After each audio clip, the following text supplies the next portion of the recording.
მეცნიერებმა დიდი ალბათობით მიაგნეს რევოლუციურ თერაპიულ მეთოდს, რომელსაც შეუძლია ადამიანები, რომლებიც აქამდე ამ დაავადების გამო განწირულები იყვნენ, გადაარჩინონ. ეს არის ჰანტინგტონის დაავადება, რომელიც ნევროლოგიაში ერთ-ერთ წარმოუდგენლად მძიმე დაავადებათა კლასს ეკუთვნის, კონკრეტულად ნეიროდეგენერაციულ დაავადებებს. აი ესე გამოიყურება სამწუხაროდ ამ დაავადების ბოლო უკვე პროგრესული სტადიები, როდესაც ადამიანებს კონტროლი აქვს დაკარგული თავის სხეულზე. ესეთ უნებლიე მოძრაობებს ქვია ზუსტად ქორეა, რაც ამ დაავადების ჰანტინგტონის ქორეის დასახელებაშიც კი შედის. ეს დაავადება ასევე მიმდინარეობს კონცენტრაციის მეხსიერების დაქვეითებით, შენელებული აზროვნებით. დაავადების ბოლო სტადიაზე ადამიანები საერთოდ მოძრაობის და ყლაპის უნარსაც კი კარგავენ და დაახლოებით დიაგნოზიდან 15-20 წლის გასვლის შემდეგ ეს ყველაფერი სამწუხაროდ სიკვდილით მთავრდება. ის წარმოუდგენელი თერაპიული მეთოდი კი, რომელიც ვიდეოს დასაწყისში ვახსენე, არის გენური თერაპია, რომელიც ეხლა 2025 წლის სექტემბერში ექსპერიმენტული კვლევის შედეგების საფუძველზე აღმოჩნდა, რომ არამხოლოდ სიმპტომებს ამსუბუქებს ამ დაავადების, როგორც მაგალითად აქამდე არსებული თერაპიები და მედიკამენტები,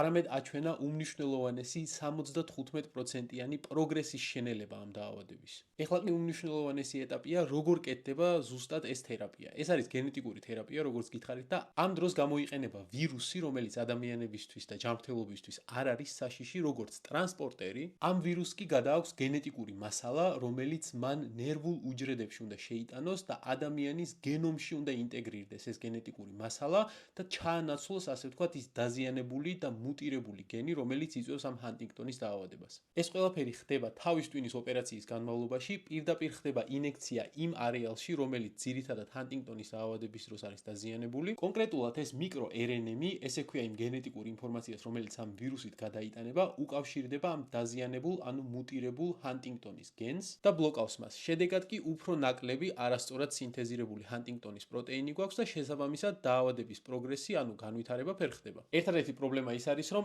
ეს მონაცემები არის სამწუხაროდ ჯერ მხოლოდ პირველი და მეორე ფაზის ექსპერიმენტული კვლევებიდან, სადაც გაცილებით უფრო ნაკლები ადამიანი მონაწილეობდა, როგორც ვიცი, დაახლოებით 30-მდე, ვიდრე პლაცებო კონტროლირებულ რანდომიზებულ კვლევებში, რომელიც თანამედროვე მედიცინის და თერაპიული მეთოდების ბაზისია. შესაბამისად, ეს თერაპიული მიგნება არის წარმოუდგენლად მაგარი სიახლე, რომელიც იძლევა იმედს იმისა, რომ დამატებით რანდომიზებულ კვლევებში ამ თერაპიის ეფექტურობა დადგინდება და მედიცინა კიდევ ერთხელ გაიმარჯვებს ისეთ დაავადებაზე, რომელიც აქამდე განუკურნებლად მიიჩნეოდა.